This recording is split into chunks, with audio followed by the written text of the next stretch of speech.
Hello everyone, this is Pratima and welcome back to Planet Physiology. Today we are going to explore an interesting topic, apoptosis. We shall study this topic under the following headings. What is apoptosis? Its mechanism, regulation and significance. Since this topic is a bit complex and involves many new terms and abbreviations, I shall discuss the mechanism in this part, and part 2 will be dedicated to the regulation of apoptosis and its significance. So let's begin with the definition. Apoptosis is defined as programmed cell death, where cells intentionally undergo death. It is an ancient Greek word which means falling off. Apoptosis plays a vital role in everything, right from development of animal to the disease management. It helps to maintain constant cell number in the body and also to eliminate unwanted or damaged cells. The German scientist Karl Vogt was the first to describe the principles of apoptosis way back in 1842, but the term was first used by Kerr, Welly and Curie in 1972. We know that necrosis is also associated with cell death. So, are both these processes the same, or is there any difference between them? If yes, how they differ? Kindly pause the video and reflect on this. Once you are ready, resume.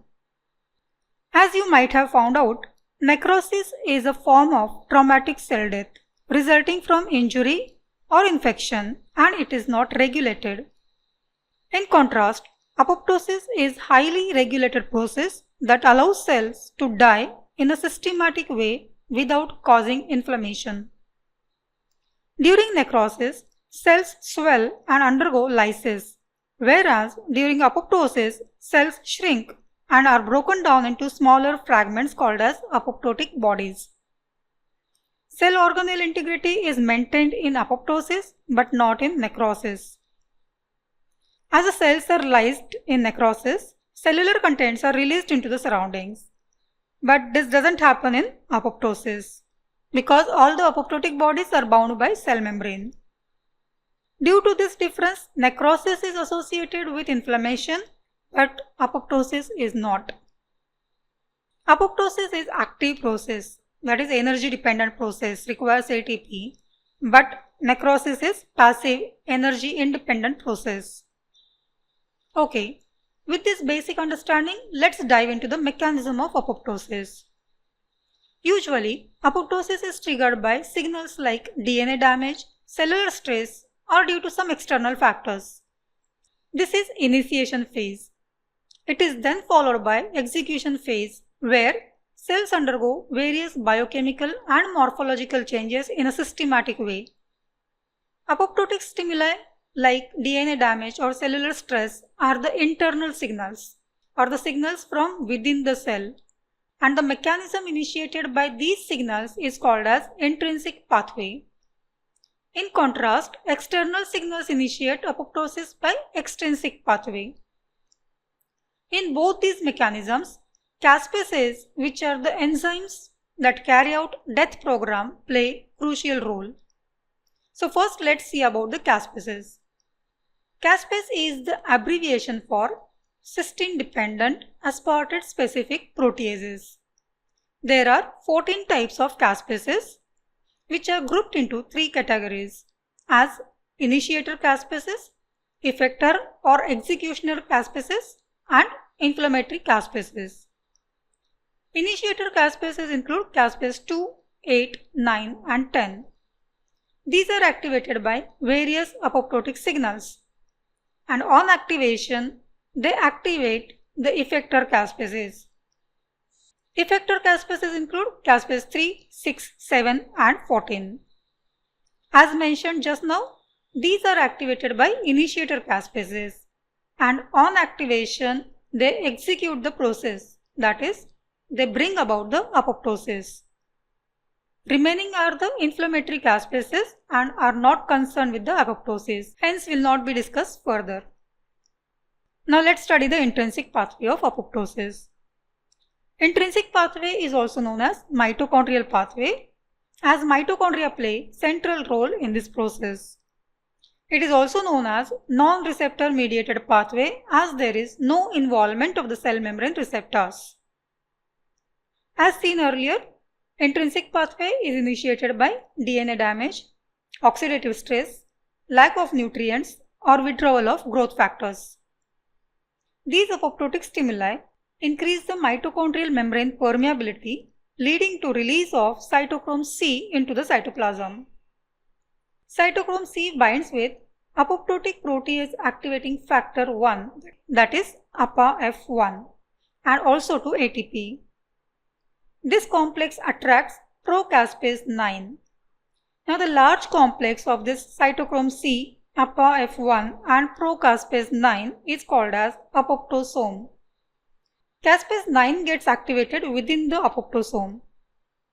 Activated caspase 9 in turn activates caspase 3, which is the key effector caspase.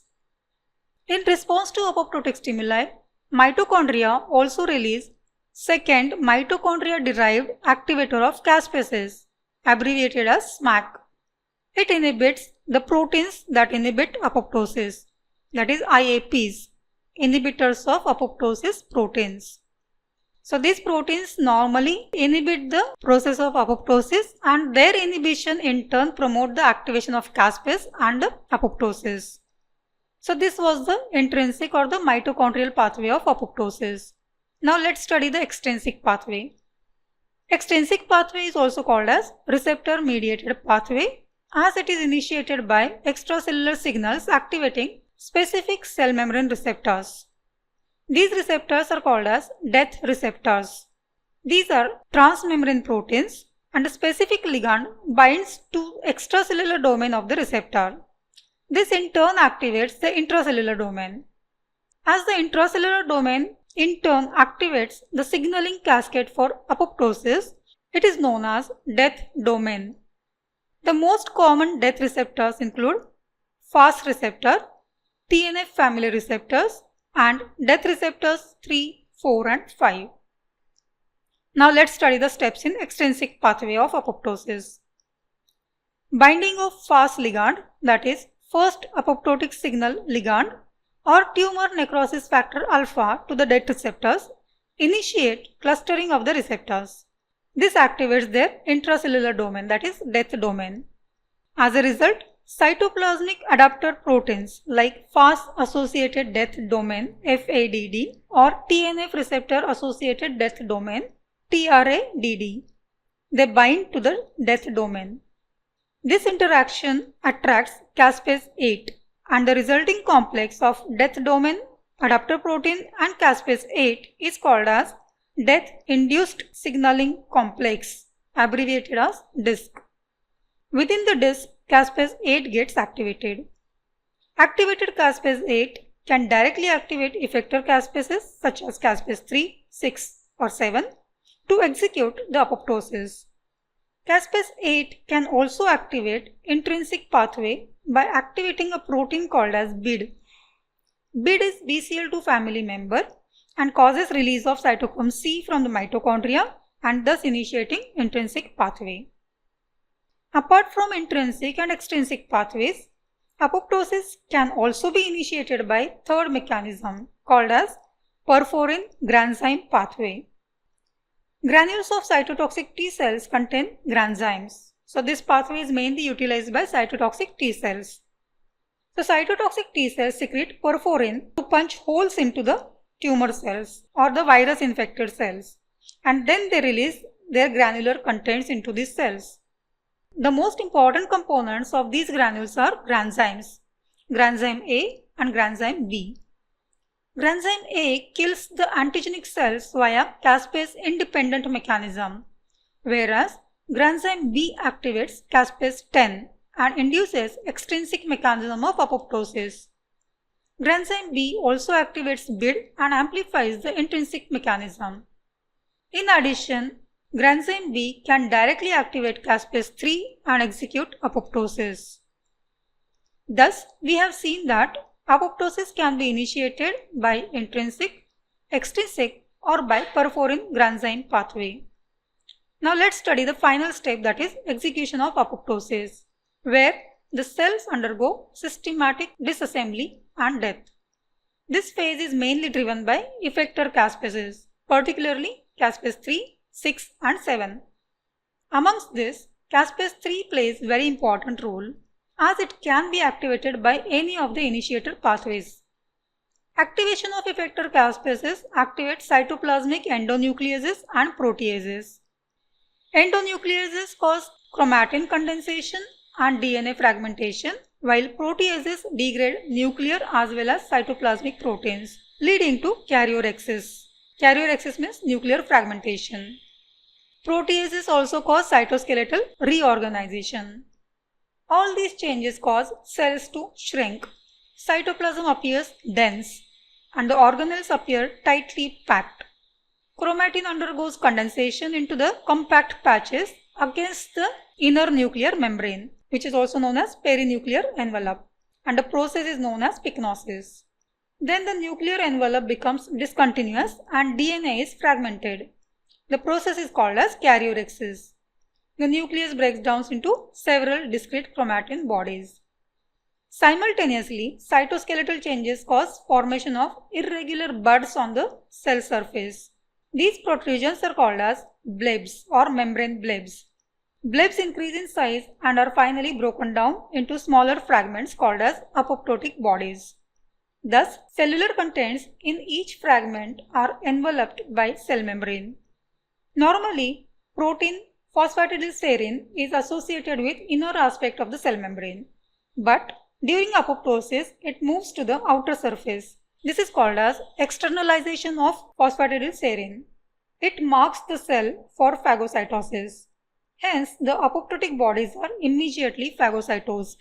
Thus, during apoptosis, cellular contents are not released into the cytoplasm and the remnants are efficiently phagocytosed. As a result, inflammatory reaction is not initiated. This also prevents development of autoimmune response. Let's conclude this part by a quick look at the important points. Apoptosis is programmed cell death. It takes place in two steps, initiation phase and then the execution phase.